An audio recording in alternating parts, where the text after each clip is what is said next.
que você anda vendo e ouvindo? Olá, bom dia. Que a paz de Jesus invada os nossos corações nesse instante. Sou Melissa dos Santos e começa agora mais um podcast Café com Espiritismo. Hoje iremos ler a lição 15 do livro Sinal Verde, do Espírito André Luiz, através da psicografia de Chico Xavier.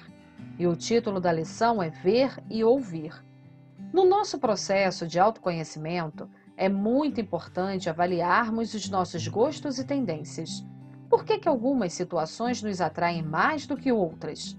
E pesar na balança se esses nossos gostos tendem mais para o bem ou para o mal. Uma vez descoberto que é para o lado do bem, que possamos persistir neles. Mas se for para o lado do mal, que possamos trabalhar em nós para domar essa má tendência.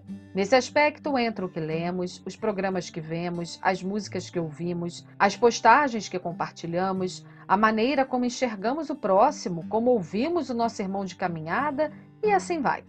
Seguindo essa linha, buscando pela nossa própria autoavaliação e evolução, André Luiz, nesse texto, dá para nós um manual de como devemos fazer para ver e ouvir bem no dia a dia.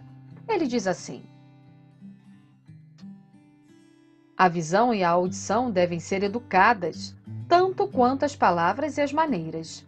Em visita ao lar de alguém, aprendamos a agradecer o carinho do acolhimento, sem nos determos em possíveis desarranjos do ambiente.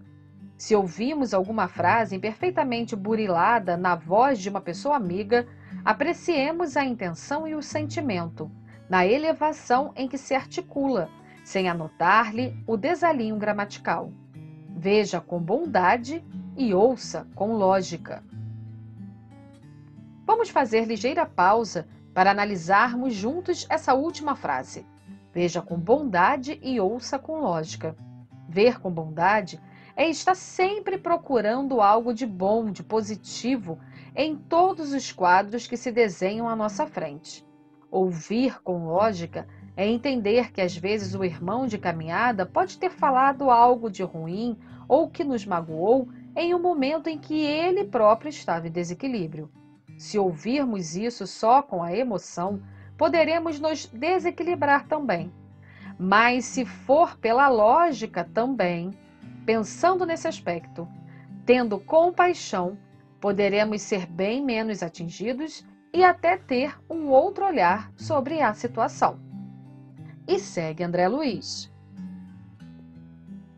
Saibamos ver os quadros que nos cercam, sejam eles quais forem, sem sombra de malícia tisnar-nos o pensamento. Registrando anedotas inconvenientes em torno de acontecimentos e pessoas, tenhamos suficiente coragem para acomodá-las no arquivo do silêncio.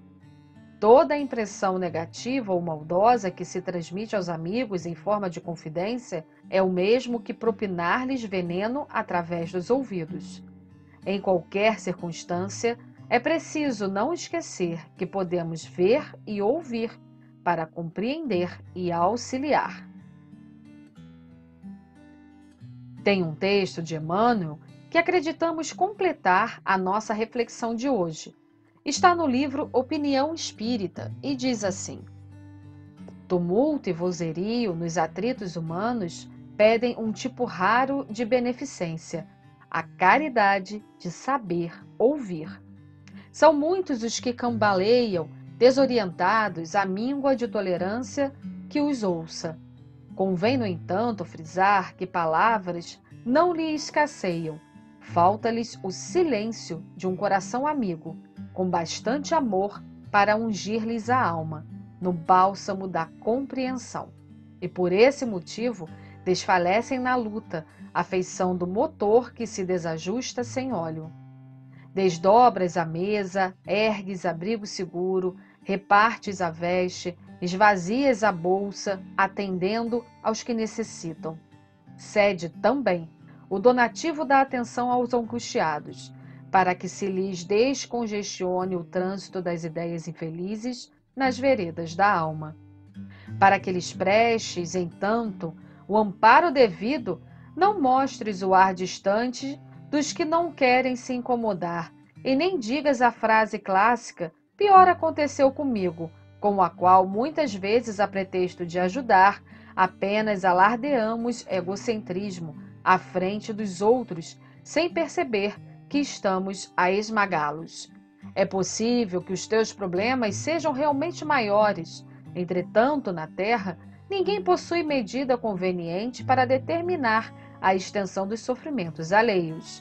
Desce, pois, do alto nível de tuas dores, minorando aqueles que te pareçam mais simples. Deixa que o próximo te relacione os próprios desgostos. Se tiveres pressas ou cansaço, não pronuncies respostas tocadas de superioridade ou aspereza, qual se morasses numa cátedra de heroísmo. Faze pausa, mesmo breve, e gasta 1 minuto de gentileza. Todavia, sempre que possas, ouve calmamente, diminuindo a aflição que lavra no mundo. No instante que te caiba configurar a palavra, dize a frase que esclareça sem ferir ou reanimar sem enganar. Se as circunstâncias te impelem às referências de ordem pessoal, seleciona aquelas que sirvam aos outros, na condição de escora e esperança. Sobretudo em ouvindo, não interrompas quem fala com a vara do reproche. Geralmente, os que te procuram o entendimento para descarregar as agonias da alma conhecem de sobra o cálice da cruz que eles mesmos colocaram nos ombros. Rogam-te apenas alguma pequenina parcela de energia que lhes assegurem mais alguns passos caminho diante. Aprendamos a ouvir para auxiliar, sem a presunção de resolver. O próprio Cristo, consolando e abençoando, esclarecendo e servindo, não prometeu a supressão imediata das provações de quantos o cercavam, mas sim apelava sincero: vinde a mim, e eu vos aliviarei. Que assim possa ser. E até o próximo podcast Café com Espiritismo.